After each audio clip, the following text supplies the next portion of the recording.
Good afternoon. We have just concluded our work within the framework of the Commonwealth of Independent States Council of Foreign Ministers meetings. Yesterday, it began with informal discussions, where current issues of the international and regional agenda were addressed in a free format. Today, two meetings took place, one in a narrow format, with only ministers and their deputies participating, followed by an expanded meeting during which several initiatives were presented and documents were signed, as you witnessed.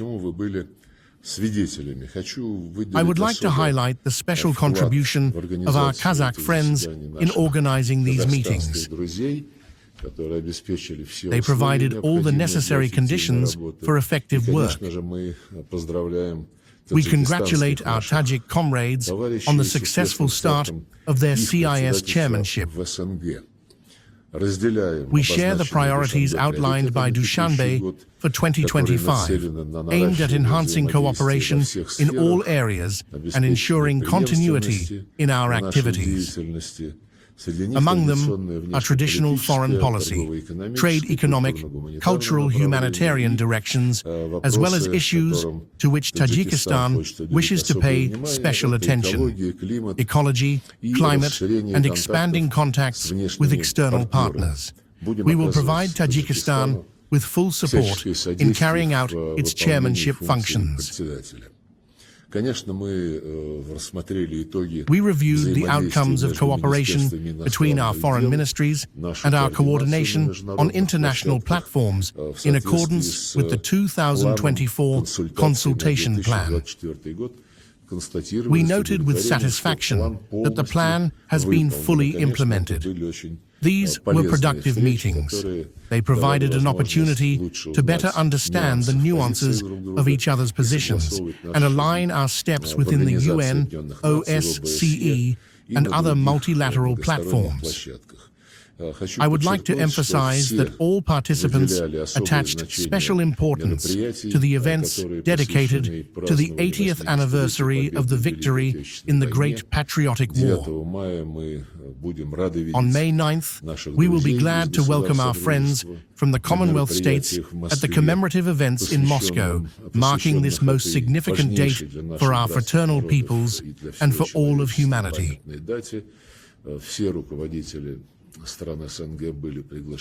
President Putin has invited all CIS leaders to participate in the parade and other events in Moscow. We expect them to stand together with us on Red Square.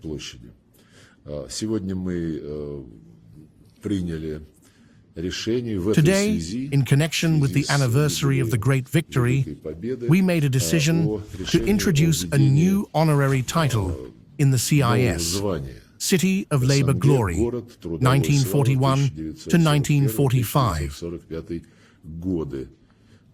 This decision has been adopted.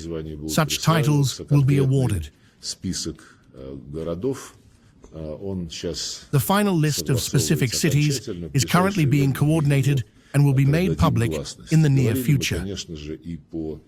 We discussed current international and regional affairs. I shared the present state of affairs surrounding the Ukrainian crisis, outlining our consistent approach to achieving a resolution that must be reliable, durable, and sustainable.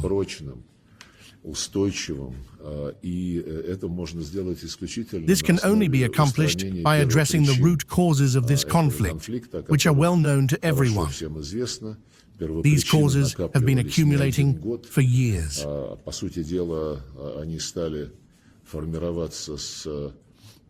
In fact, they began to take shape with NATO's intensified policy of expanding eastward, right up to our borders, and the encouragement of the overtly Nazi Kyiv regime that came to power through an anti-constitutional, bloody coup. This regime has been systematically eradicating, among its other objectives, everything related to Russia and the Russian world, the Russian language, culture, Russian language media, canonical orthodoxy as represented by the canonical Ukrainian Orthodox Church, and much more.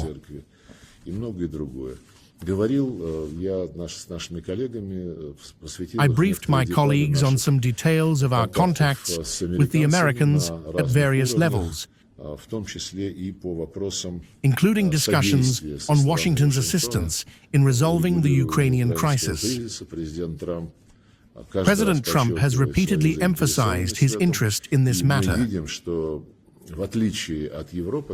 We observe that, unlike Europe, including Britain, which completely ignores the root causes of the current situation, there is a willingness in the United States to delve into the essence of the problem. President Trump has repeatedly stated publicly that dragging Ukraine into NATO was a mistake that played a decisive role in the current events, despite years of warnings from Moscow. The Americans also understand that a return to the 1991 borders, as Zelensky still demands, is impossible. If for no other reason than because people live in these territories whom Zelensky considers creatures. He has said this multiple times, even before the start of the special military operation. He advised people who feel they are part of Russian culture to get lost to Russia. Those were his words, spoken before the special military operation. Now, in one of his recent interviews, Zelensky said that what drives him above all is hatred for Russians. When asked, is it hatred for Putin personally? He replied, no, for all Russians, he hates all of them. How could anyone, even hypothetically, consider handing these people over to such a man? Never, and under no circumstances. This understanding also exists within the Trump administration. They have stated publicly on multiple occasions that Zelensky will have to come to terms with the territorial issue. Following today's meeting, a package of decisions was adopted in the cultural, humanitarian, law enforcement, and security spheres. A number of draft international agreements were approved, including, in particular, the draft program of cooperation among CIS states in strengthening border security on external borders for 2026 to 2030. We also highlighted documents on the main directions of the joint radiation, chemical, and biological monitoring system, the principles of unified communication systems for the armed forces of the Commonwealth countries, and the establishment of a volunteers forum initiated by Kazakh President Tokayev. This forum will now become a permanent platform within the CIS. We actively supported this initiative. The volunteer movement has been developing for several years, and we advocate for it to become an international endeavor within the Commonwealth. We will publish a number of documents as decisions of the foreign ministers. The remaining drafts will be signed by heads of government at their upcoming meetings, scheduled for June and September, and at the summit of heads of state, set for October 10th in Dushanbe.